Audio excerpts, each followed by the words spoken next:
The wooden church of Millbrook stood against the amber sky like a prayer carved from pine and hope. Its weathered boards had witnessed 100 unions, christenings, and farewells, but none quite like the wedding that would unfold this October evening in 1887. The bell tower cast a long shadow across the dusty main street, where horses stamped restlessly at hitching posts and women in their Sunday best gathered like prairie flowers after rain. Clara Whitmore stood before the cracked mirror in the church's small preparation room, her trembling fingers adjusting the ivory lace that crowned her auburn hair. The veil had belonged to her mother, and her mother's mother before that, a delicate thing that had somehow survived the journey west in a covered wagon 20 years prior. Now it framed a face that the townspeople believed belonged to an innocent, sweet-natured girl of 19. They saw her gentle smile, her downcast eyes, the way she helped old Mrs.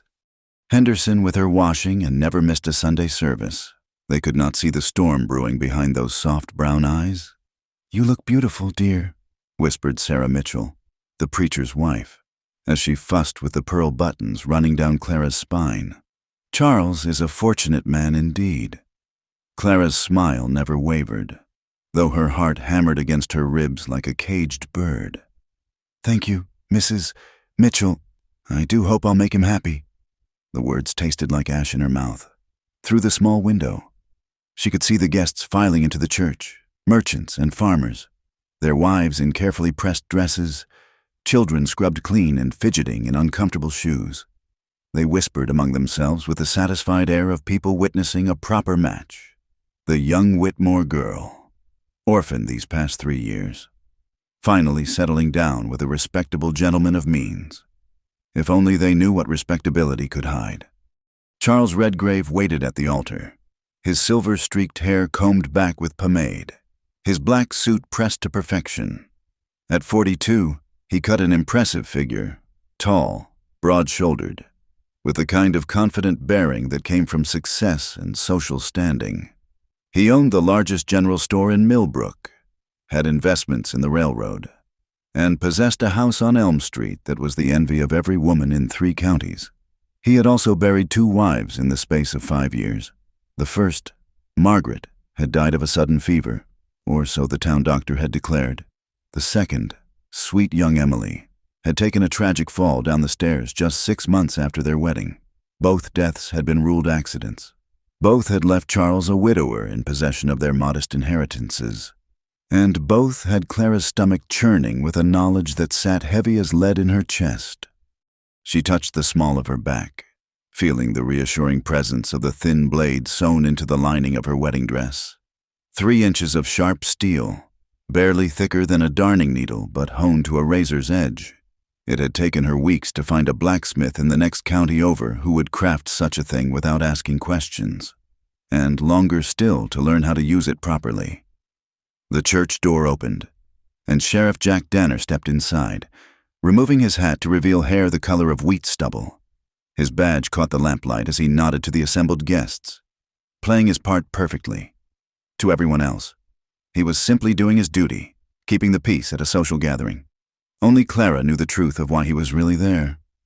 Their eyes met for the briefest moment across the crowded room. His weathered face betrayed nothing, but she caught the almost imperceptible nod he gave her. Everything was in place. The organ wheezed to life, played by Miss Eleanor Fitzpatrick, whose arthritis made the wedding march sound more like a funeral dirge. Clara felt Mrs. Mitchell's hands on her shoulders, guiding her toward the door. "It's time, dear." Clara stepped into the main body of the church, and a collective sigh rose from the assembled crowd. She was lovely, they murmured, a vision in white silk and inherited lace, with roses from the parsonage garden clutched in her gloved hands. She walked slowly down the aisle, each step deliberate and measured, her smile never faltering even as her mind raced through the events that had led her to this moment. The discovery had been purely accidental. While helping to clean out the church basement after the spring floods, she had found a water-damaged crate filled with old newspapers from Denver and Colorado Springs. Most were beyond saving, but one page had caught her attention. A small item about the suspicious death of a young woman named Margaret Thornton, who had married a traveling merchant named Charles Redmond just months before her demise. The description of the man had made her blood run cold. More searching in courthouse records, more careful questions posed to traveling merchants and circuit riders, had revealed a pattern that stretched across 3 states and nearly a decade. Charles Redgrave was not his real name, and Millbrook was not his first stop. He was a predator who moved from town to town, courting vulnerable women, marrying them for their assets, and then, when the time was right, eliminating them. She reached the altar, her bouquet steady in her hands despite the tremor that ran through her entire body. Charles smiled down at her with what the congregation surely saw as tender affection. But Clara recognized the look for what it truly was, the satisfied expression of a hunter who had successfully cornered his prey. "Dearly beloved," began Reverend Mitchell, his voice echoing off the wooden walls. "We are gathered here today in the sight of God and this company to join together this man and this woman in holy matrimony." The familiar words washed over Clara as she stood there, her face a mask of bridal serenity while her mind catalogued every detail of the moment. The way Charles's hand felt too warm against hers, the smell of bay rum and something else, something medicinal and slightly sweet that she couldn't quite identify. The sound of Mrs. Patterson's baby fussing in the back pew, quickly shushed by its mother. Sheriff Danner had positioned himself near the side door, she noted with relief. He would follow them to the hotel after the ceremony, keeping his distance but staying close enough to respond when the time came. They had planned this carefully over several clandestine meetings in the past month, each encounter disguised as chance encounters at the general store or casual conversations after church. "Charles Edmund Redgrave," the Reverend continued, "do you take this woman to be your lawfully wedded wife, to have and to hold, in sickness and in health, for richer or poorer, until death do you part?" "I do," Charles replied, his voice rich and confident. His thumb stroked across Clara's knuckles in what observers would interpret as an affectionate gesture, but she felt the possessive pressure behind it, the way a man might grip a valuable object he had no intention of letting slip away. "And do you, Clara Rose Whitmore, take this man to be your lawfully wedded husband, to have and to hold, in sickness and in health, for richer or poorer, until death do you part?" Clara lifted her eyes to meet Charles's gaze directly for the first time during the ceremony. What she saw there confirmed every suspicion, every carefully gathered piece of evidence. There was triumph in those pale blue eyes, and something else, a cold anticipation that made her skin crawl. "I do," she said clearly, her voice carrying to every corner of the church. The words were a lie, but they were also a declaration of war. 3 hours before the church bells would summon Millbrook to witness her wedding, Clara Whitmore sat before the cracked mirror in her small room above Henderson's boarding house. The glass bore a spiderweb fracture that ran from the upper left corner to the center, splitting her reflection into fragments. How fitting, she thought, for a woman who was about to shatter into pieces herself. The morning light filtered through thin curtains, casting pale shadows across the sparse furnishings that had been her world these past 3 years. A narrow bed with a patchwork quilt her mother had sewn, a washstand with a chipped porcelain basin, a trunk that held everything she owned in this world, and now, everything she needed to survive the night ahead. She practiced her smile in the broken mirror, tilting her head just so, letting her eyes go soft and dreamy the way Charles expected them to be. The trembling in her hands was real enough. She simply had to make sure he interpreted it as bridal nerves rather than the cold calculation it truly was. "Sweet Clara," she whispered to her reflection, mimicking the tone he used when he thought no one else could hear. Innocent little Clara, who wouldn't hurt a fly. If only he knew how many flies she had caught and dissected as a child, studying their anatomy with the same methodical precision she now applied to studying him. The blade lay across her palm like a silver prayer, 3 inches of tempered steel, barely wider than a hat pin but sharp enough to slice through leather. She had commissioned it from Samuel Kowalski, a Polish blacksmith in Copper Falls, telling him she needed a letter opener for her correspondence. He had crafted it with the same care he put into horseshoes and plow blades, never suspecting it would serve a far deadlier purpose. Clara slipped the weapon into the specially sewn pocket along her spine, just below the point where her corset ended. The dressmaker, Mrs. Abernathy, had clucked about the strange request. Who ever heard of a hidden pocket in a wedding dress?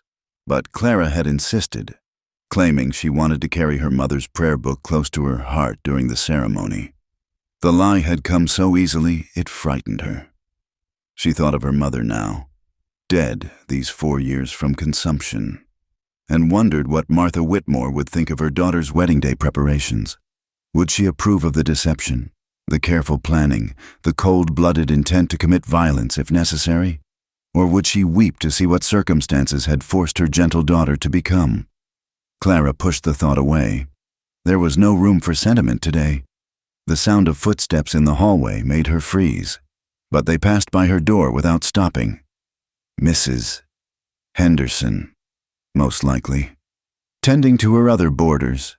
The old woman had been kind enough these past years, keeping Clara's rent low in exchange for help with the cooking and cleaning.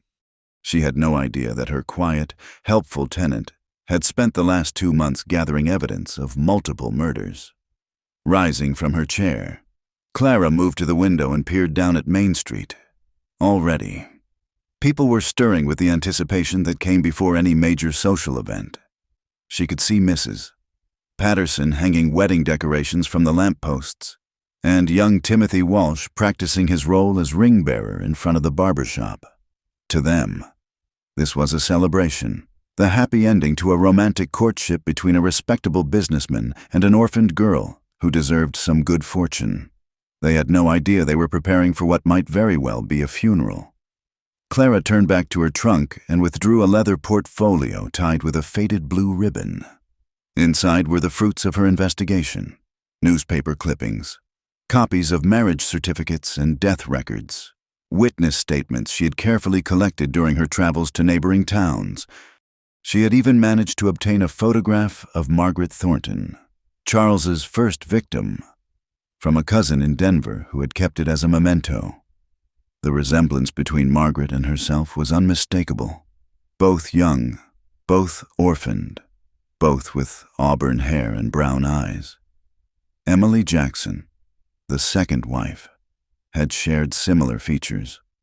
Clara had realized with sickening clarity that Charles had a type: vulnerable young women with small inheritances and no family to ask awkward questions when they died. But Charles had made one crucial mistake in choosing Clara Whitmore. Unlike his previous victims, she was not helpless. Her father had been a Union Army scout before his death, and he had taught his daughter skills that proper ladies were not supposed to possess: how to track and hunt, how to read the signs that meant danger, how to defend herself when cornered. Most importantly, he had taught her that sometimes the only way to stop a predator was to become one yourself. A knock at the door interrupted her thoughts. "Clara, dear, it's Sarah Mitchell. May I come in?" Clara quickly secured the portfolio back in her trunk and smoothed her dressing gown. "Of course, Mrs. Mitchell. Please, come in."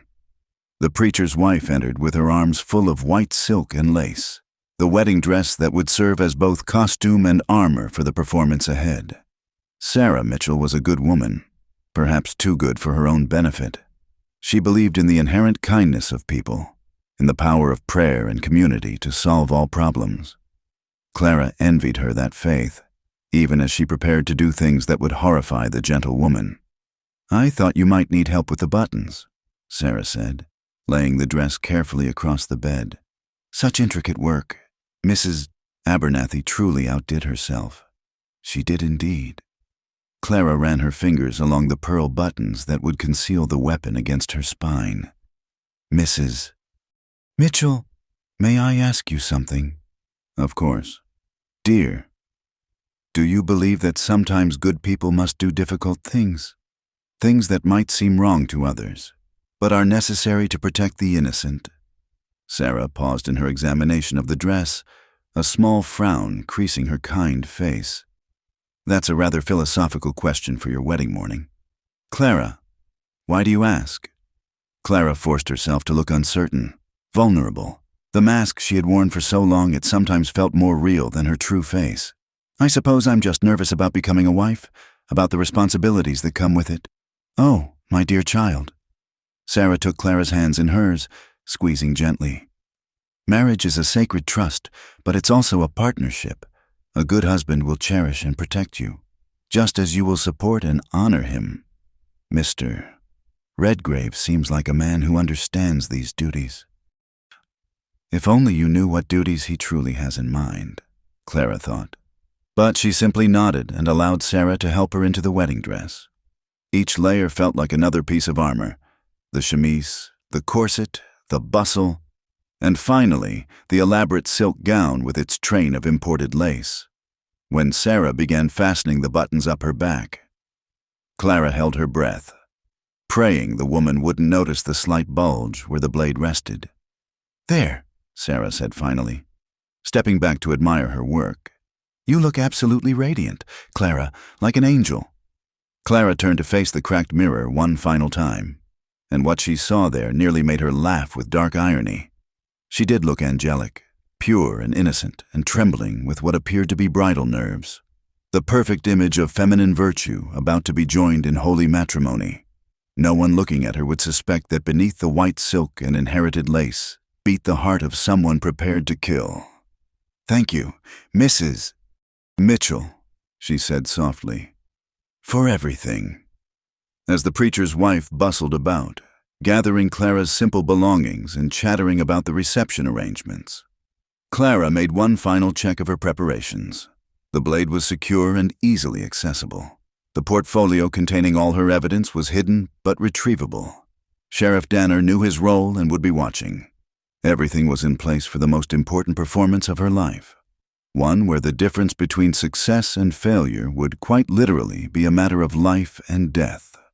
She thought of Margaret Thornton and Emily Jackson, two young women who had stood where she stood now, preparing for what they believed would be the happiest day of their lives. They had trusted in the sanctity of marriage, in the protection of society, in the basic decency of the man they had chosen to love. Clara Whitmore would make no such mistakes. The church bells began to toll, summoning the town to witness a wedding that would be talked about for generations to come, though not for the reasons they expected. The amber light of October sunset streamed through the stained glass windows of Millbrook's First Presbyterian Church, casting jeweled shadows across the wooden pews filled with the town's finest citizens. The air was thick with the scent of prairie roses and beeswax candles, mingling with the faint aroma of dust and old wood that seemed to permeate every building in this corner of the frontier. Clara stood at the altar beside Charles Redgrave, her gloved hand resting lightly in his as Reverend Mitchell spoke the ancient words that would bind them together, at least in the eyes of God and the law. To the assembled congregation, she appeared the picture of bridal perfection, demure, radiant, trembling with what they assumed was the sweet nervousness of an innocent young woman about to become a wife.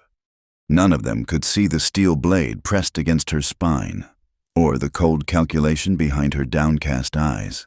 Marriage, Reverend Mitchell intoned, his voice carrying the weight of authority earned through 30 years of frontier ministry, is not to be entered into lightly, but reverently, advisedly, and in the fear of God. It is an institution ordained for the mutual society, help and comfort that one ought to have of the other. Charles squeezed Clara's hand, and she felt the subtle pressure that spoke of possession rather than affection. His thumb traced across her knuckles in what the watching townspeople surely interpreted as tender devotion, but she recognized it for what it truly was, the way a man might stroke a prized horse before putting it through its paces. From her position at the altar, Clara could see the faces of Millbrook's citizens arranged before her like a living tableau. There was Mrs. Patterson in the third pew, dabbing at her eyes with a lace handkerchief, her baby finally quiet in her arms. Old Mr. Thornberry sat with his hat balanced on his knees, nodding approval at what he saw as a sensible match between a successful businessman and a girl who needed looking after. The Henderson sisters whispered behind their fans, no doubt already planning the gossip they would share at tomorrow's quilting circle. They all believed they were witnessing a love story. In the fourth pew, Sheriff Jack Danner sat with his weathered hands folded, his badge catching the candlelight. To anyone observing, he was simply fulfilling his civic duty, ensuring order at a public gathering. Only Clara knew the true reason for his presence and the weight of the responsibility that rested on his broad shoulders. His eyes met hers for just a moment, a glance so brief that even Charles, standing beside her, didn't notice. But in that instant, she saw the confirmation she needed. He was ready. Charles Edmund Redgrave, Reverend Mitchell continued, turning his attention to the groom. Wilt thou have this woman to be thy wedded wife, to live together after God's ordinance in the holy estate of matrimony? Wilt thou love her, comfort her, honor and keep her, in sickness and in health, and forsaking all others? Keep thee only unto her, so long as ye both shall live. Charles's voice rang out clear and strong, carrying to every corner of the church. I will.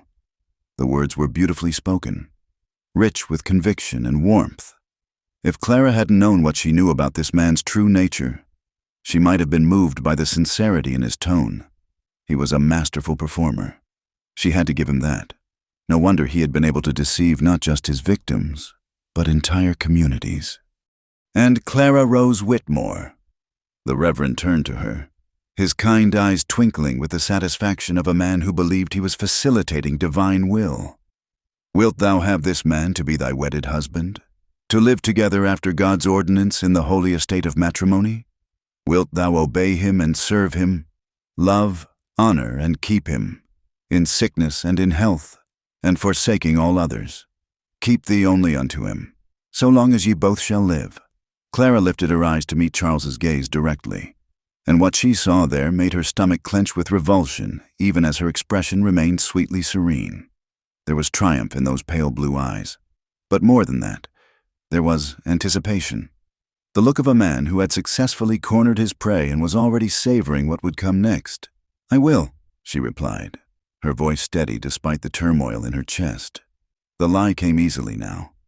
She had been practicing deception for so long that truth and falsehood had begun to blur together in her mind.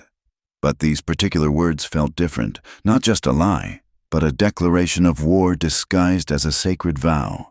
The ring, Reverend Mitchell announced. And young Timothy Walsh stepped forward with the gold band that Charles had purchased from the jewelry merchant in Denver. The boy's face was scrubbed pink with importance, his hair slicked down with water that was already beginning to rebel against the evening humidity. Charles took the ring with steady fingers and slipped it onto Clara's finger. The gold felt cold against her skin, heavy with implications she had no intention of honoring. But she smiled up at him with what appeared to be radiant joy, playing her part to perfection. With this ring, I thee wed, Charles said, his voice dropping to an intimate register that sent shivers through the assembled ladies. With my body, I thee worship, and with all my worldly goods, I thee endow. The irony of those words was not lost on Clara. His previous wives' worldly goods had indeed been endowed to him, permanently. Once they were no longer alive to object. She wondered if Margaret Thornton and Emily Jackson had felt this same chill when the ring slipped onto their fingers, or if they had been too blinded by what they believed was love to see the trap closing around them.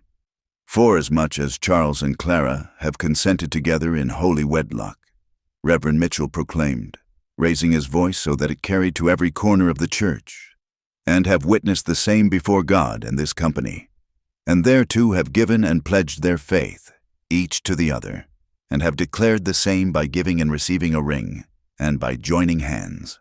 I pronounce that they be man and wife together, in the name of the Father, and of the Son, and of the Holy Ghost. Amen. Amen, echoed the congregation, and the sound washed over Clara like a wave. It was done. She was now Mrs. Charles Redgrave, bound to him by law and custom, expected to follow him to whatever fate he had planned for her. But Clara had plans of her own. Charles leaned down to kiss his new bride, and Clara tilted her face up to receive what the assembled crowd expected to see. His lips were warm against hers, but she could taste something beneath the sweetness, something medicinal and slightly bitter that made her think of the mysterious deaths of his previous wives. Even in this moment of supposed joy, he was already beginning his deadly work. The congregation erupted in applause and cheers as the newlyweds turned to face them. Clara smiled and waved, playing the role of the blushing bride while her mind raced through the final details of what would happen next. Charles would escort her to the hotel for their wedding night. The good people of Millbrook would return to their homes, satisfied that they had witnessed a proper courtship reach its natural conclusion. And sometime before dawn, one way or another, the truth about Charles Redgrave would finally come to light. As they walked down the aisle together, Clara caught sight of Sheriff Danner once more. He was already moving toward the side door, positioning himself to follow at a discreet distance. Everything was proceeding according to plan. Outside the church, the townspeople gathered to shower them with rice and well wishes. Mrs. Henderson pressed a basket of food into Clara's hands. "For later, dear, when you work up an appetite." The schoolmarm, Miss Porter, presented them with a hand-embroidered tablecloth. Even cantankerous old Mr. Briggs shook Charles's hand and mumbled something about hoping they'd be blessed with children soon. Children. The thought sent another wave of revulsion through Clara. She wondered how many potential children had died with Margaret and Emily. How many lives Charles had snuffed out in his relentless pursuit of wealth and control. Never again. Not if she could help it. Charles helped her into the carriage that would take them to the Millbrook Hotel, his hand lingering possessively on her waist. As the horse began to move, Clara waved goodbye to the assembled well-wishers, her smile never faltering even as her free hand moved to check the position of the blade hidden in her dress. The sun was setting behind the mountains now, painting the sky in shades of blood and gold. Soon it would be dark, and the real wedding night would begin. Clara closed her eyes and said a silent prayer, not for her own safety, but for the strength to do what needed to be done. The carriage wheels rolled steadily toward the hotel, carrying them both toward a reckoning that had been 3 months in the making. The Millbrook Hotel stood 3 stories tall on the corner of Main and Cedar, its red brick facade a testament to the town's growing prosperity. Gas lamps flickered in the windows, casting warm pools of light onto the wooden sidewalk below, while the sound of a piano drifted from the saloon next door. To any observer, it was a perfectly respectable establishment where a newly married couple might spend their first night as husband and wife. Clara's gloved hand rested on Charles's arm as he escorted her through the hotel's modest lobby, past the polished brass spittoons and the oil painting of some long-dead cattle baron that dominated the far wall. The desk clerk, a thin man named Hutchins with nervous eyes and ink-stained fingers, nodded deferentially as they approached. "Evening, Mr. Redgrave, Mrs. Redgrave," he said, stumbling slightly over Clara's new name. "The bridal suite is all prepared, just as you requested. Fresh linens, champagne chilled, and I've had Mary dust everything twice." "Excellent," Charles replied, his voice carrying the easy authority of a man accustomed to having his wishes anticipated. "We're not to be disturbed for any reason. Is that understood?" Something in his tone made the clerk's Adam's apple bob nervously. "Of course, sir. Absolutely no disturbances." As they climbed the narrow staircase to the second floor, Clara felt the weight of the blade against her spine with each step. The hotel's corridors were dimly lit, shadows dancing across the faded wallpaper that had once been fashionable in some distant eastern city. Their footsteps were muffled by a runner that had seen better days, and somewhere in the distance, she could hear the muted sounds of other guests. A cough here, the creak of bed springs there. Room 207 bore a small brass nameplate reading Bridal Suite, though Clara suspected the designation was more hopeful than accurate. Charles produced an ornate key from his vest pocket and unlocked the door with a flourish. then stepped aside to allow her to enter first. "After you, my dear wife." The room was larger than Clara had expected, with windows facing the street and a view of the mountains beyond. A 4-poster bed dominated the space, its posts carved with roses and draped in white lace that someone, probably the long-suffering Mary, had arranged with obvious care. A small table near the window held a bottle of champagne in a silver bucket, along with 2 crystal glasses that caught the lamplight like captured stars. But it was the other details that made Clara's blood run cold. Heavy curtains that could block out any sound, a door that locked from the inside, and on the bedside table, partially hidden behind a vase of white lilies, a small brown bottle with no label. Charles closed the door behind them with a soft click and turned the key in the lock. The sound seemed to echo in the suddenly airless room. "At last," he said, his voice taking on a different quality now that they were alone. "Just the 2 of us." Clara moved to the window, ostensibly to admire the view, but really to put some distance between them while she gathered her courage. The street below was mostly empty now, the wedding guests having dispersed to their homes and evening routines. A lone figure leaned against the lamppost across the street. Sheriff Danner, she realized with relief, keeping his promised watch. "It's beautiful," she said, allowing a tremor to enter her voice. "The view, I mean, you can see all the way to Miller's Ridge." "Yes," Charles agreed, but he wasn't looking out the window. His gaze was fixed on her with an intensity that made her skin crawl. "Beauty is such a fragile thing, don't you think? Here one moment, gone the next." He moved to the champagne bucket and began working the cork loose with practiced ease. The pop, when it came free, sounded unnaturally loud in the confined space. "A toast," he said, pouring the golden liquid into both glasses. "To new beginnings." Clara accepted the glass he offered, noting how his fingers lingered against hers longer than necessary. The champagne bubbled merrily. Innocent enough, but she couldn't shake the feeling that it had been tampered with. She raised the glass to her lips but didn't drink, instead watching Charles over the rim. He drained his glass in 3 quick swallows, then set it aside with a satisfied sigh. "Drink up, my dear. The night is young, and we have so much to discuss." "Discuss?" Clara lowered her glass without taking more than the smallest sip. "Whatever could we have to discuss on our wedding night?" Charles's smile was sharp as broken glass. "Oh, Clara, sweet, innocent Clara. Did you really think I didn't know?" The temperature in the room seemed to drop 10 degrees. Clara's hand moved instinctively toward her spine, but she forced herself to remain still. "Know what, husband?" "About your little investigation, your trips to neighboring towns, your conversations with that meddlesome sheriff." Charles's facade of gentility was cracking now, revealing something ugly underneath. "Did you think I was blind? That I wouldn't notice my intended bride asking questions about my past?" Clara felt her carefully laid plans beginning to crumble, but she kept her expression innocent, confused. "I don't understand what you mean.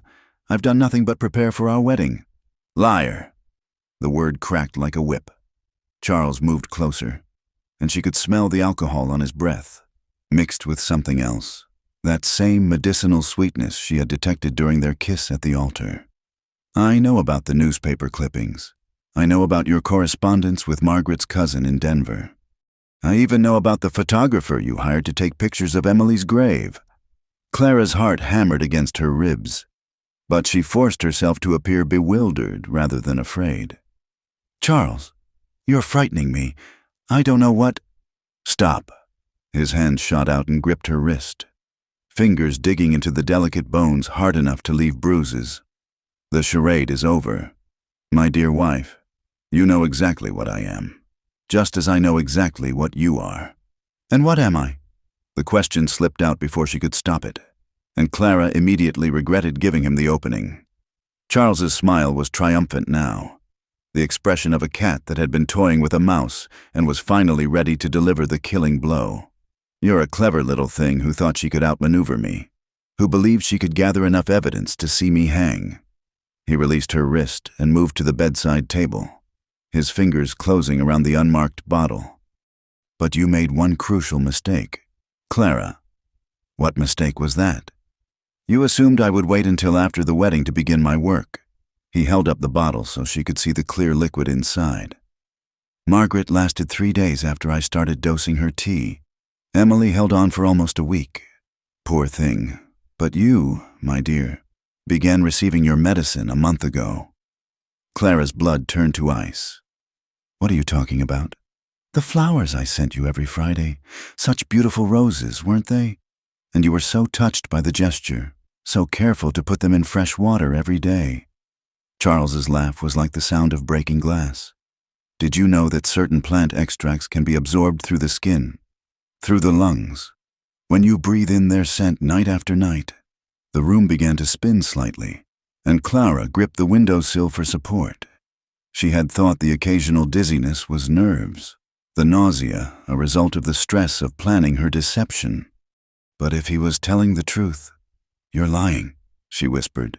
But even as the words left her lips, she knew he wasn't. Am I? Tell me. Clara, have you been feeling tired lately? A bit weak, perhaps some difficulty concentrating? He unstopped the bottle, and the medicinal smell she had detected earlier filled the room. This will simply accelerate the process. By morning, you'll be another tragic young bride who couldn't handle the excitement of her wedding night. Doctor, Morrison will cite heart failure brought on by nervous exhaustion. Very sad, but these things happen. Clara's mind raced through the implications. If he had been poisoning her for weeks, then she was already compromised. But she wasn't dead yet, which meant there was still time, still a chance to turn the tables on him. Why? She asked, genuinely curious despite her fear. Why do you do this? Surely there are easier ways to acquire wealth. Charles's expression grew thoughtful, almost philosophical. You know, Margaret asked me the same question just before the end. I told her what I'll tell you. It's not really about the money, though that's certainly useful. It's about the power, the absolute control over another human being's fate. He moved closer again, the bottle held casually in one hand. You see, Clara, most men go through life never truly understanding their own capability for dominance. They marry women who eventually grow old and tiresome, who develop opinions and demands and inconvenient ideas about their own worth. But I have discovered something wonderful. The perfect marriage is one that ends before disillusionment can set in. Clara felt the edge of the blade against her spine, sharp and reassuring. She just needed to get close enough. You're insane, she said, backing toward the bed as if in fear.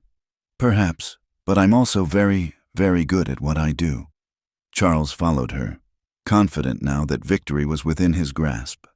Don't worry, my dear. It won't hurt much, and it will all be over soon. You'll simply go to sleep and never wake up. Rather peaceful. Really.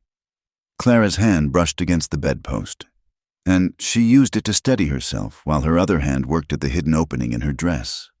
Almost there. One last question, she said, stalling for time. What happens to all the evidence I've gathered? The portfolio hidden in my room? Charles laughed again, the sound making her skin crawl. Oh, that. I'm afraid there was a terrible fire at Henderson's boarding house earlier this evening. Nothing left but ashes. I'm told, such a shame, Mrs. Henderson's arthritis was acting up, and she knocked over an oil lamp. The casual mention of Mrs. Henderson's potential death, for Clara doubted the old woman had escaped such a conveniently timed fire, filled her with a rage so pure it burned away the last traces of fear. This monster had destroyed not just his wives, but anyone who might pose a threat to his carefully constructed facade. You bastard, she whispered, and this time she didn't have to fake the tremor in her voice. Now, language, my dear. Charles raised the bottle toward her lips. Time to drink your medicine like a good girl. Clara's fingers finally closed around the handle of the blade, and her entire demeanor changed in an instant. The trembling stopped. Her spine straightened. And when she looked up at Charles Redgrave, he saw something in her eyes that made him take an involuntary step backward. I don't think so, she said quietly, and the steel in her voice matched the steel now gleaming in her hand. The transformation in Clara was so complete, so sudden, that Charles Redgrave stumbled backward as if he had been struck. The trembling young bride who had stood before him moments earlier was gone, replaced by something far more dangerous, a woman with steel in her spine and ice in her veins, holding a blade that caught the lamplight like a silver flame. "What?" Charles began, but his words died in his throat as Clara stepped forward with the fluid grace of a predator who had finally decided to stop playing with her prey.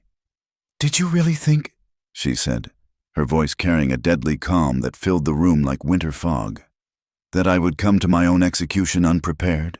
The bottle slipped from Charles's suddenly nerveless fingers, shattering against the wooden floor in a spray of glass and poison. The medicinal smell intensified, making the air thick and cloying, but Clara seemed unaffected by it. She moved with purpose now, circling him the way her father had taught her to circle a wounded animal, careful, patient, ready for any sudden movement. "The flowers," Charles said, his voice hoarse with shock and growing fear. "The poison! You should be weak, dying." "I should be many things," Clara agreed, never taking her eyes off his face. "I should be cowering in a corner, begging for mercy. I should be drinking your poison like a good little victim. I should be just another mysterious death for Dr. Morrison to explain away." The blade in her hand never wavered. "But you see, Charles, I learned something very important from my father before he died." "What's that?" The question came out as barely more than a whisper. "Never eat anything a predator offers you." Charles's face went white as the implication sank in. "The flowers, you knew. I suspected from the very beginning. A man like you doesn't court a woman like me without an ulterior motive." Clara's smile was sharp enough to cut glass. "Did you think I would simply accept your gifts without question? I've been disposing of your poisoned roses in the creek behind town for weeks now. The fish seemed to enjoy them, right up until they started floating belly up." The revelation hit Charles like a physical blow. His carefully laid plans, months in the making, crumbling around him in the space of a few sentences. But he was not a man who accepted defeat easily. His hand moved toward his jacket pocket, where Clara knew he kept a small pistol. She had observed him enough to learn all his habits. "I wouldn't," she said softly, and something in her tone made him freeze mid-motion. "Your gun is useful for intimidating helpless women, but it's too slow for close quarters. By the time you clear leather, I'll have opened your throat." Charles's eyes darted around the room, seeking escape routes, weapons, anything that might give him an advantage. But Clara had chosen her position well, between him and the door, with the window at her back and nowhere for him to run. "You're bluffing," he said, but his voice lacked conviction. "You're just a girl. You don't have the stomach for real violence. Is that what you told yourself about Margaret? About Emily?" Clara took another step closer, and Charles was forced to retreat until his back hit the wall. That they were just girls who couldn't fight back? "They were weak," Charles snarled, his mask of civility finally slipping completely. "Pathetic creatures who deserved what they got. But you're different. You think you're clever, but you're still just a woman. Still weak. Still—" The blade flicked out faster than a striking snake, opening a shallow cut across his cheek before he could finish the sentence. Blood began to seep from the wound, dark against his pale skin, and Charles raised a trembling hand to touch it in disbelief. "Weak?" Clara's voice was conversational, almost pleasant. "Perhaps you'd like to reconsider that assessment." Charles's fingers came away from his cheek, stained crimson, and something fundamental shifted in his expression. The predatory confidence was gone, replaced by the dawning realization that he was no longer the hunter in this room. "What do you want?" he asked, his voice cracking slightly on the words. "I want you to tell me about the others." "Others? Don't insult my intelligence. Charles, or should I call you by one of your other names? Charles Redmond from Colorado Springs? Carlton Radcliffe from New Mexico Territory?" Clara circled him again, keeping the blade between them. "How many women have you killed? How many towns have you fled after mysterious accidents claimed your wives?" Charles pressed his back against the wall, his earlier bravado evaporating like morning mist. "I don't know what you're talking about." The blade moved again, this time slicing through the fabric of his jacket and drawing another thin line of blood across his forearm. Charles cried out, more in shock than pain, but the sound was still satisfying to Clara's ears. "Wrong answer," she said calmly. "Let me try again. How many women have you murdered?" "7, he gasped, cradling his wounded arm. "7, including Margaret and Emily, but they were all asking for it. You understand? Getting suspicious, asking questions they had no business asking. Like I did. Yes, exactly like you did. I gave them everything, security, status, a home, and they repaid me with suspicion and ingratitude." Charles's voice rose with self-righteous indignation. "What right did they have to question me? What right did any of you have?" Clara felt a cold fury settle in her chest, but she kept her voice level. "And Mrs. Henderson? Did she ask for it too when you burned down her boarding house?" Charles had the grace to look slightly ashamed, but only slightly. "That was regrettable, but necessary. She might have found your evidence, might have started asking inconvenient questions. These things require a certain thoroughness. She was 70 years old. She took me in when I had nowhere else to go." "Collateral damage," Charles said dismissively. "Sometimes innocent people get hurt. It's unfortunate, but—" He never finished the sentence. Clara's free hand shot out and grabbed him by the throat, pressing him back against the wall with surprising strength. The blade in her other hand hovered inches from his eye, steady as a rock despite the poison that should have been coursing through her system. "Mrs. Henderson was worth 100 of you," she said, her voice barely above a whisper but carrying the force of a thunderclap. "She was kind and decent and good, and you killed her to cover your own crimes." Charles made a choking sound, his hands clawing weakly at her grip. For a moment, Clara was tempted to end it right there, to drive the blade home and rid the world of this monster once and for all. It would be so easy, so satisfying, so final. But she needed him alive, at least for now.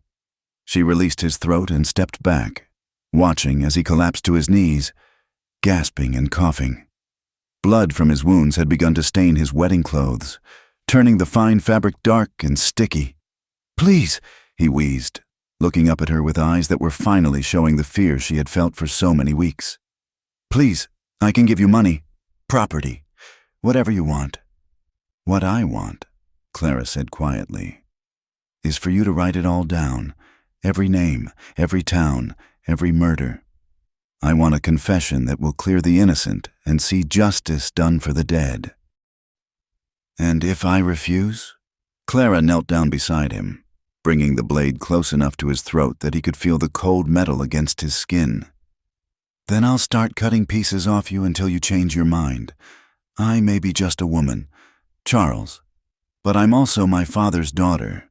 He taught me how to skin a deer so efficiently that it stays alive and conscious almost until the very end." The color drained from Charles's face as he realized she wasn't bluffing. This wasn't the frightened girl he had thought he was marrying. This was something far more dangerous, a woman who had been pushed beyond her breaking point and was no longer bound by the social conventions that had protected him for so long. "There's paper and ink on the writing desk," Clara said, gesturing toward the corner of the room with her blade. "I suggest you get started. We have a long night ahead of us, and I want every detail perfect before the sun comes up." Charles struggled to his feet, moving slowly and carefully under Clara's watchful gaze. His hands shook as he picked up the pen, and droplets of blood from his wounds spotted the clean white paper. "Start with Margaret," Clara instructed, settling into a chair where she could watch both him and the door. "Her full name, where and when you met her, how you killed her. Leave nothing out." As Charles began to write, his hand trembling with each word, Clara allowed herself a small smile of satisfaction. The trap had been sprung, but not the way anyone had expected. The hunter had become the hunted, and justice, long delayed, was finally beginning to take shape in the lamplight of a hotel room that had been meant to be her tomb. Outside. She could hear the distant sound of the church bell tolling midnight. Her wedding day was over, but her work was just beginning. The pale light of dawn crept through the lace curtains of the hotel room like a hesitant witness, casting long shadows across a scene that would have shocked the good people of Millbrook to their very souls. Clara sat by the window in her blood-stained wedding dress, the ivory silk now marked with dark stains that told their own story. Her auburn hair had come loose from its careful arrangement, falling in waves around her shoulders. But her brown eyes remained alert and watchful. Across the room, Charles Redgrave hunched over the writing desk like a broken man. His once proud shoulders curved in defeat. The fine wedding suit that had made him look so distinguished at the altar was torn and bloodied, testament to the struggle that had taken place in the early hours of what should have been their honeymoon. His right hand moved slowly across the paper, each word extracted like a confession pulled from his very soul. The pile of completed pages beside him had grown steadily through the night. 7 women's names, 7 towns, 7 carefully orchestrated murders spanning nearly a decade of systematic predation. Margaret Thornton of Colorado Springs, who had discovered discrepancies in his business accounts. Emily Jackson of Silver Creek, who had found love letters from his previous wife. Susan Crawford of Pueblo, whose inheritance had been larger than expected, making her death more profitable than her continued existence. Each confession was detailed, methodical, written in Charles's own hand with his signature beneath, evidence that would hold up in any court of law, assuming he lived long enough to face trial. Clara's fingers traced the handle of the blade that rested across her lap, its steel surface now cleaned of blood, but still sharp enough to end this nightmare with a single decisive motion. She had been tempted more than once during the long hours of darkness, when Charles had tried to bargain for his freedom by offering to split his ill-gotten wealth with her, when he had attempted to justify his crimes by claiming his victims had somehow deserved their fate, when he had broken down and wept, not from remorse for the lives he had taken, but from self-pity at being caught. Each time, she had resisted the urge to simply end it. Not out of mercy. Charles Redgrave deserved no mercy, but because the dead women's families deserved justice, not vengeance. They deserved to know the truth about what had happened to their daughters, their sisters, their friends. A soft knock at the door broke the morning silence. Clara tensed, her grip tightening on the blade, but the pattern was the one she had been waiting for. 3 quick raps, followed by 2 longer ones. "It's Sheriff Danner," came the familiar voice from the hallway. "Are you all right in there, Mrs. Redgrave?" The name felt like poison on her tongue, but Clara knew she would have to bear it a little while longer. "We're fine. Sheriff, just give me one more moment." She moved to stand behind Charles, reading over his shoulder as he finished the final confession. His own crimes here in Millbrook, including the deliberate fire that had claimed Mrs. Henderson's life and destroyed the evidence Clara had so carefully gathered. "Sign it," she commanded quietly. Charles's hands shook as he wrote his name at the bottom of the page, sealing his own fate with ink and admission. When he was finished, Clara gathered all the papers together and tucked them into the bodice of her dress, the most secure place she could think of. "Now what?" Charles asked, his voice barely above a whisper. The fight had gone out of him completely, leaving behind only a hollow shell of the confident predator who had walked into this room the night before. "Now you face justice," Clara replied. She moved to the door and turned the key, admitting Sheriff Danner into a scene that told its own story. Jack Danner was a man who had seen his share of violence in 30 years of frontier law enforcement, but even he paused in the doorway when he took in the full scope of what had transpired. Clara stood there in her ruined wedding dress like some avenging angel, while Charles cowered beside the writing desk like a whipped dog. "Jesus, Mary, and Joseph," the sheriff breathed, removing his hat as he surveyed the room. "Clara, are you hurt? Do you need the doctor?" "I'm unharmed," she replied, though they both knew that wasn't entirely true. The poison Charles had been feeding her through the flowers had taken its toll. She could feel the weakness in her limbs, the occasional dizziness that threatened to overwhelm her. But she was alive, which was more than could be said for his previous victims. "And him?" Danner nodded toward Charles, who sat slumped in his chair like a man awaiting execution. Alive, as you can see, he's been very cooperative. Clara's smile held no warmth whatsoever. He's written out full confessions to 7 murders, including detailed descriptions of his methods and the locations where he committed his crimes. Sheriff Danner's weathered face hardened as the implications sank in. 7 murders, 7 young women who had trusted this man, married him, and paid for that trust with their lives. Sweet Mother of God. There's more. Clara continued, her voice steady despite the exhaustion that was beginning to claim her. He admitted to setting the fire at Henderson's boarding house to destroy evidence. Mrs. Henderson died because of him. At this, something dark and terrible passed across the sheriff's features. Martha Henderson had been a pillar of the community, a kind woman who had never harmed a soul in her 70 years. Her death had shaken the entire town, but they had all accepted it as a tragic accident. "Is this true?" Danner asked, directing the question to Charles. Charles raised his head slowly, his pale eyes meeting the sheriff's gaze with what might have been the first honest expression he had worn in years. "Yes," he whispered. "It's all true, every word." "Why?" The question came out like a growl, and Clara could see the sheriff's hand moving instinctively toward his gun. "Why did you do it? What kind of monster are you?" "The kind that gets away with it," Charles replied with a bitter laugh.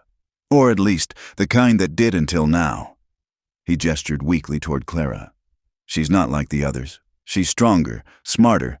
I underestimated her." "That was your mistake," Clara said quietly.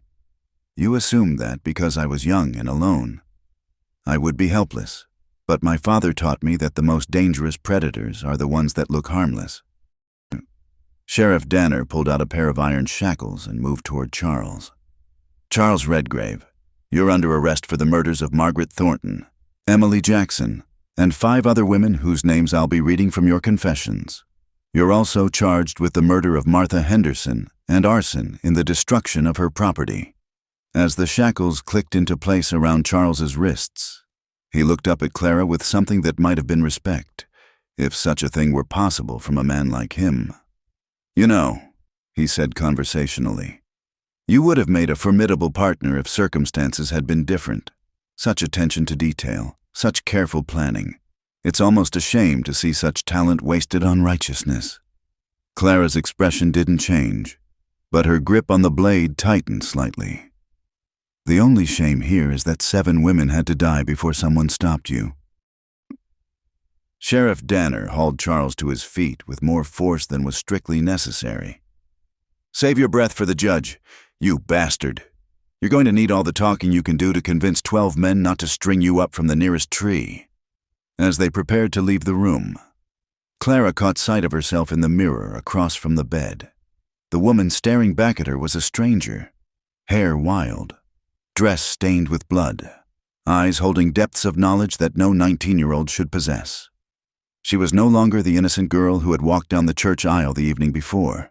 That Clara Whitmore had died somewhere in the dark hours of the night, replaced by someone harder, colder, but infinitely stronger. "Clara," Sheriff Danner said gently, "what do you want me to tell people? About what happened here? I mean," she considered the question carefully. "The truth would scandalize the town, challenge their assumptions about proper feminine behavior, and probably make her life considerably more difficult. But it would also serve as a warning to other predators who might think that frontier women were easy prey." "Tell them the truth," she said finally. "All of it. Let them know that Charles Redgrave was a killer who preyed on vulnerable women, and that his hunting days are over. And if they ask how you knew, how you prepared for this?" Clara moved to the window and looked down at the street below, where early morning light was beginning to reveal the normal rhythms of a small town waking up. Soon, the news would spread like wildfire through every home and business in Millbrook.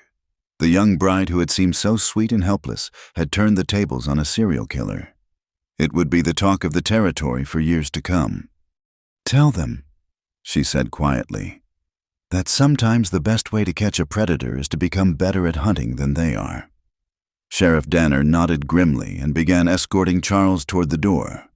But before they could leave, Charles turned back one final time. "The poison," he said, his voice carrying an odd note of concern. "You've been exposed to it for weeks. You should see a doctor. Make sure there are no lasting effects." Clara studied his face, searching for any sign of deception, but found only what appeared to be genuine worry. Even now, facing the gallows, some small part of him seemed to regret what he had tried to do to her. "Why do you care?" she asked. Charles was quiet for a long moment, his shackled hands hanging at his sides. "Because," he said finally, "you're the first person who ever beat me at my own game. That deserves a certain professional respect." Clara said nothing as Sheriff Danner led him away, but she filed the warning about the poison away for future consideration. Charles Redgrave might be a monster, but he was also a careful, methodical killer who understood the tools of his trade better than anyone. If he said she needed medical attention, she probably did. By noon, the news had spread through Millbrook like wildfire through dry prairie grass, in the general store, at the post office, outside the church, and in every parlor where ladies gathered for their weekly social calls. The same impossible story was being told and retold, each iteration adding new details and layers of astonishment. Charles Redgrave, the distinguished businessman, the eligible widower, the man they had all respected and envied, was a cold-blooded killer. And Clara Whitmore, sweet, innocent Clara, who helped with the church socials and never spoke above a whisper, had not only exposed him but fought him off with a blade hidden in her wedding dress. "I don't believe a word of it," declared Mrs. Cornelia Ashworth, the banker's wife, as she fanned herself vigorously in the oppressive heat of Millbrook's October afternoon. She sat in the parlor of the town's most prominent citizen, Judge Ezekiel Morrison, surrounded by the other leading ladies of the community who had gathered for an emergency meeting of the Women's Auxiliary Society, though auxiliary to what, none of them could say anymore. "Believe what you like, Cornelia," replied Mrs. Sarah Mitchell, the preacher's wife, her usually gentle voice carrying an edge that surprised everyone present. "I saw the blood on her dress with my own eyes when Sheriff Danner brought her to the church this morning. I saw the confessions written in Charles's own hand." The confessions had been the final nail in the coffin of disbelief. 7 pages of meticulous detail, each murder described with clinical precision, each victim named and mourned. Sheriff Danner had read selected portions aloud to the hastily assembled town council, his weathered voice breaking more than once as he recounted the systematic destruction of innocent lives. "But Clara Whitmore," protested Mrs. Elizabeth Patterson, bouncing her fussing baby on her knee. "That slip of a girl, standing up to a man like Charles? It's simply not possible. She can barely lift a wash basin, let alone fight off a grown man." "Perhaps we don't know Clara as well as we thought," suggested Miss Eleanor Porter, the schoolmarm, whose sharp eyes had always seen more than most people realized. "I've taught enough children to recognize the difference between genuine timidity and careful observation. That girl has been watching and learning for longer than any of us suspected." Outside the judge's house, the men of Millbrook had gathered in their own informal council, clustering around the steps of the courthouse where Sheriff Danner was preparing to transport Charles to the territorial capital for trial. The mood was uglier here, more volatile, fed by shame and anger and the peculiar masculine humiliation that came from being deceived by someone they had trusted. "We should string him up right here," growled Benjamin Thornberry, the oldest merchant in town, his gnarled hands gripping his walking stick like a weapon. "Save the territory, the expense of a trial, and the rope the wear. Now, Ben," cautioned Dr. Theodore Morrison, though his own face was gray with shock at the revelations. "We're civilized men. We follow the law, even when it's difficult." "Civilized?" Benjamin spat into the dust. Was it civilized when he burned down Martha Henderson's boarding house? When he poisoned that poor girl night after night? When he stood in our church and made a mockery of holy matrimony? The crowd murmured its agreement, and Sheriff Danner felt the familiar tension that preceded mob justice. He had seen it before, in other towns, with other criminals. The way reasonable men could transform into something primal and dangerous when their trust was violated. "Listen to me, all of you," he said, raising his voice to carry over the angry muttering. "Charles Redgrave will face justice, legal justice, in a court of law, with a proper judge and jury. That's what separates us from the animals." "What about Clara?" called out a voice from the back of the crowd. "What's to become of her now?" It was a question that had been weighing heavily on everyone's minds. By law, Clara was still Charles's wife. The marriage had been legally performed, properly witnessed, and consummated in the eyes of the church. But what did that mean when the groom was a confessed serial killer who had intended to murder his bride before mourning? "The marriage will be annulled," Judge Morrison announced, emerging from his house where his wife's auxiliary society was still in heated debate. "I'll see to the paperwork myself. No woman should be bound to a man who tried to kill her, regardless of what the law books say." Inside the jailhouse, Charles Redgrave sat in the single cell that served as Millbrook's accommodation for serious criminals. He had been cleaned up, his wounds dressed by Dr. Morrison's reluctant hands, and fed a simple meal of bread and water. But the confident predator who had stalked the streets of this town for months was gone, replaced by a hollow-eyed man who seemed to have aged a decade overnight. The sound of raised voices from the street drifted through the barred window, and Charles could hear his name being spoken with the kind of venom usually reserved for rabid dogs. He had miscalculated badly, not just with Clara, but with the entire situation. He had assumed that frontier communities were too concerned with their own survival to ask uncomfortable questions about the occasional tragic death. He had been wrong. "They want to lynch you," Sheriff Danner observed, settling into the chair across from the cell with a cup of coffee that had gone cold hours ago. "Can't say I blame them." "Will you let them?" Charles asked, his voice carrying only mild curiosity. "No, you'll live long enough to hang legally, assuming the judge and jury see fit to sentence you to death." Danner studied the man he had been watching for weeks, looking for some sign of remorse or humanity. "Do you regret any of it? The women you killed? The lives you destroyed?" Charles considered the question seriously, staring up at the water-stained ceiling of his cell. "I regret being caught," he said finally. "I regret underestimating Clara Whitmore. But the rest of it?" He shrugged. "They were weak. I was strong. Nature has its own justice." Sheriff Danner felt his hand move toward his gun, but he forced himself to remain still. The law would deal with Charles Redgrave. It had to.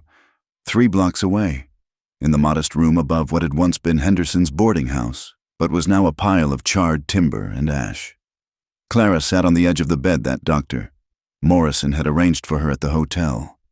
The physician had examined her thoroughly, testing her reflexes, checking her pupils, and taking multiple samples of her blood to send to Denver for analysis. "The poison is still in your system," he had told her grimly. "Whatever he was giving you, it's designed to accumulate slowly and cause gradual organ failure.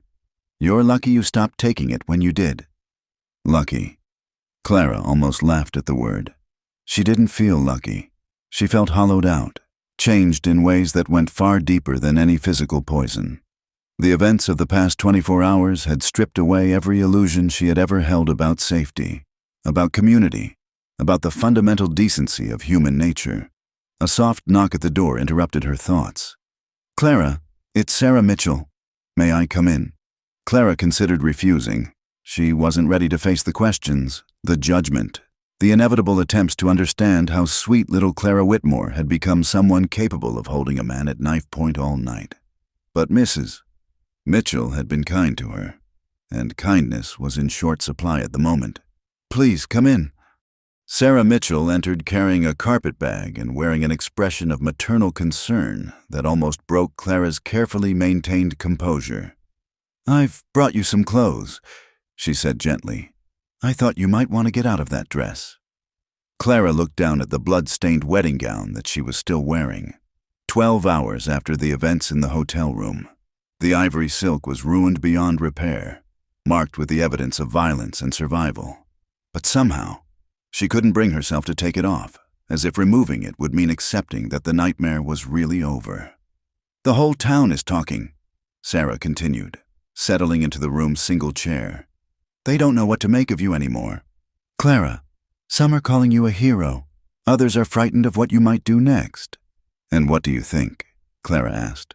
Sarah was quiet for a long moment, studying the young woman who sat before her like a puzzle she couldn't quite solve.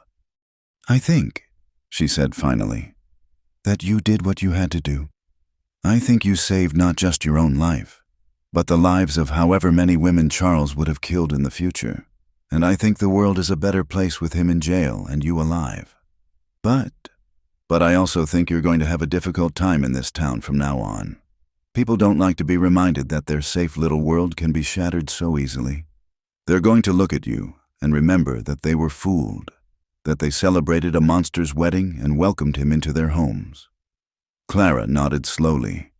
She had already begun to understand this truth in the look she had received that morning, the mixture of awe, fear, and resentment, in the eyes of people who had known her all her life, but suddenly weren't sure who she really was. "What will you do?" Sarah asked gently. Clara moved to the window and looked out at the town where she had lived for 3 years, the place she had thought of as home. But home was built on foundations of trust and acceptance, and those foundations had been shattered as surely as Charles's carefully constructed facade. "I don't know," she admitted, "but I know I can't stay here, not anymore." The trial, when it came 2 weeks later, was a sensation that drew visitors from 3 territories. Charles Redgrave was found guilty on all charges and sentenced to hang by the neck until dead. He showed no emotion when the verdict was read, no remorse when given the opportunity to make a final statement. But that was still in the future, for now.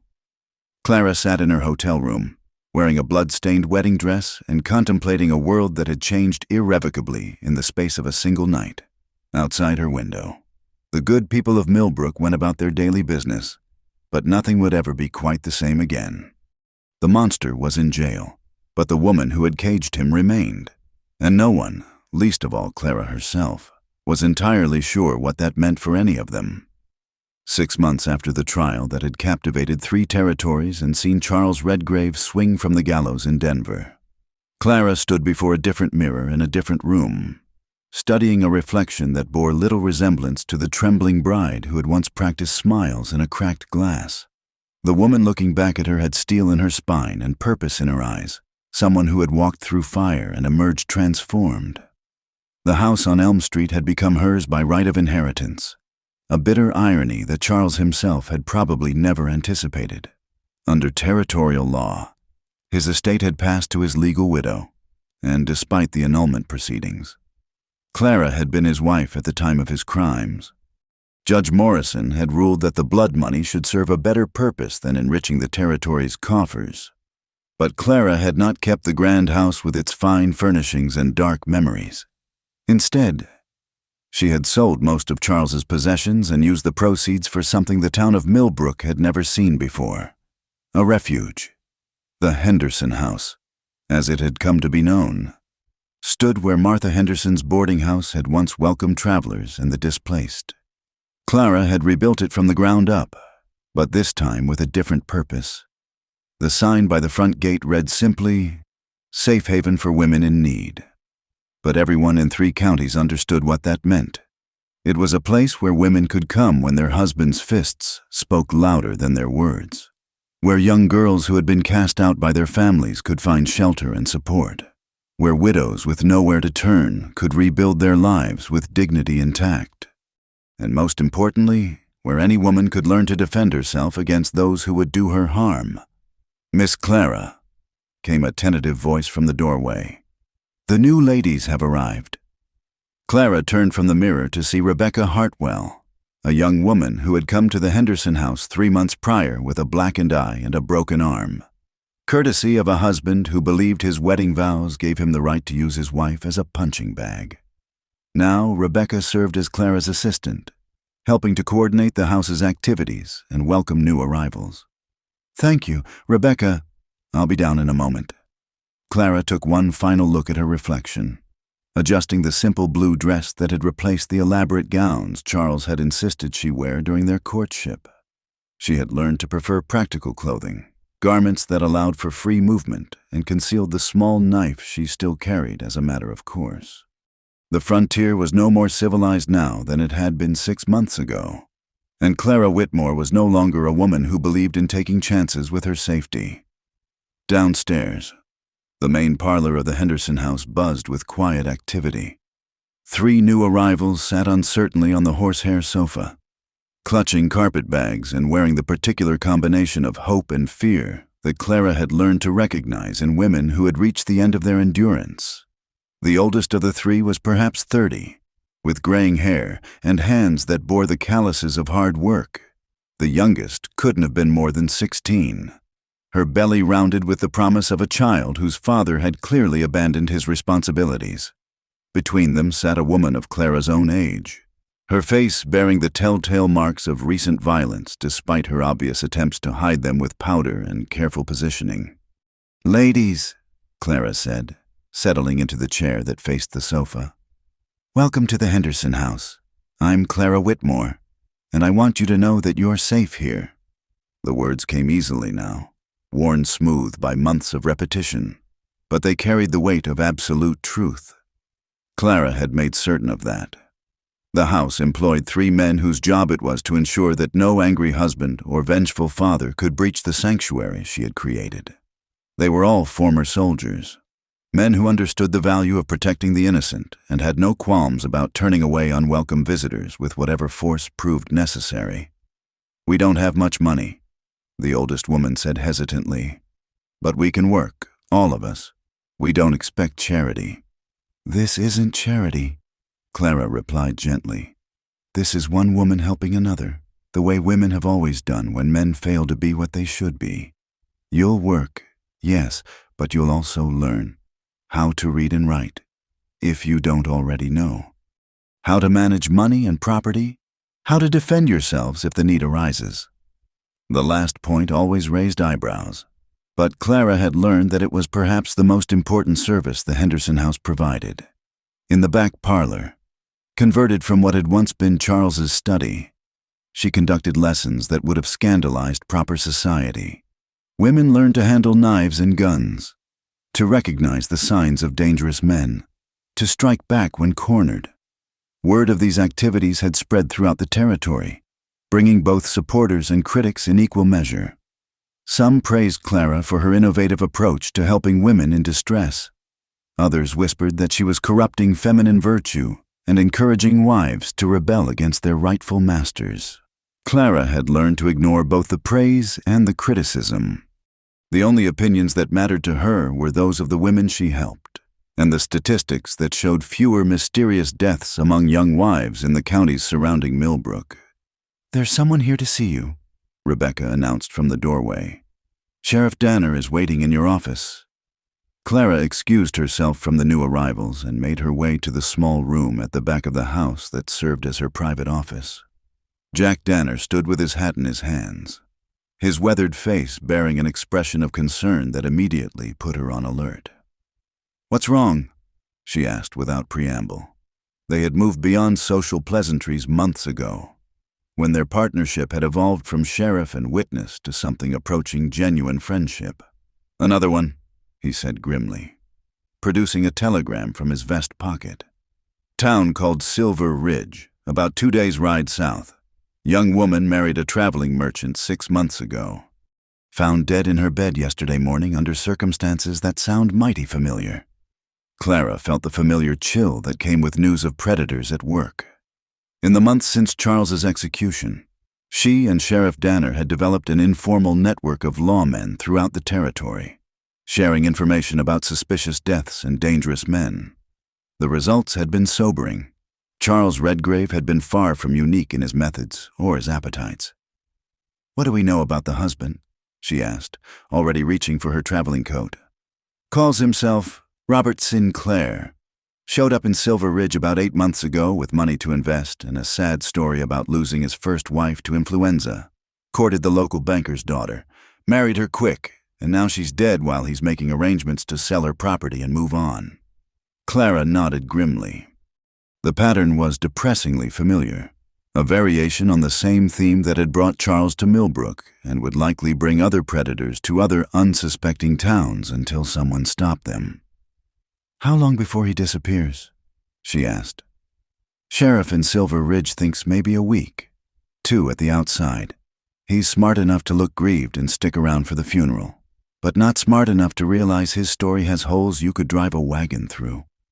Clara was already moving toward the door, her mind racing through the logistics of what would need to be done. "I'll need to send word to the house. Let Rebecca know she's in charge while I'm gone, and I'll need my traveling bag." "The one with Clara." Sheriff Danner's voice stopped her mid-sentence. "This isn't your responsibility. We can handle this through official channels. Gather evidence the proper way." She turned to face him, and he saw in her eyes the same steel that had cowed Charles Redgrave in a hotel room 6 months earlier. How many official channels were available to Margaret Thornton, to Emily Jackson, to all the women whose names we'll never know because no one cared enough to connect the patterns? That's different. You were in danger then. This time another woman is in danger, and I have the knowledge and resources to help her. Clara's voice carried the quiet authority that came from having faced down a killer and lived to tell about it. "I'm not asking for your permission, Jack. I'm asking for your help." Sheriff Danner studied her face for a long moment, recognizing the futility of trying to dissuade her. Clara Whitmore had become something unprecedented in his experience, a woman who refused to accept that evil was simply the natural order of things, who had dedicated her life to evening the odds for those who couldn't protect themselves. "What do you need?" he asked finally. 2 hours later, Clara sat in the stagecoach bound for Silver Ridge, her traveling bag secured beside her and her mind focused on the task ahead. She carried with her not just weapons and tools, but something more valuable, the hard-won knowledge of how predators operated and the absolute certainty that they could be stopped.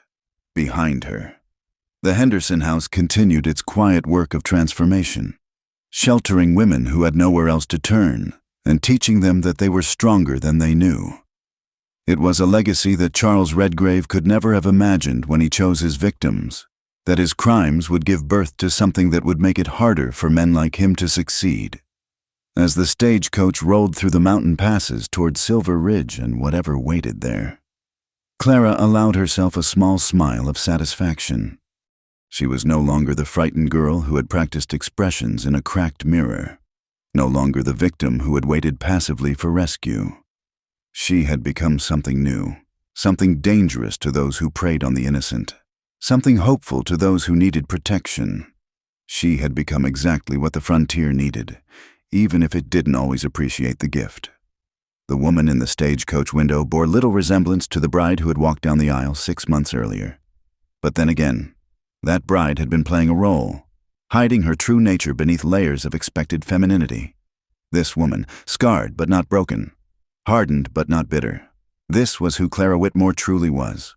And she was just getting started. Retry Claude can make mistakes? Please double-check responses. Research Sonnet 4.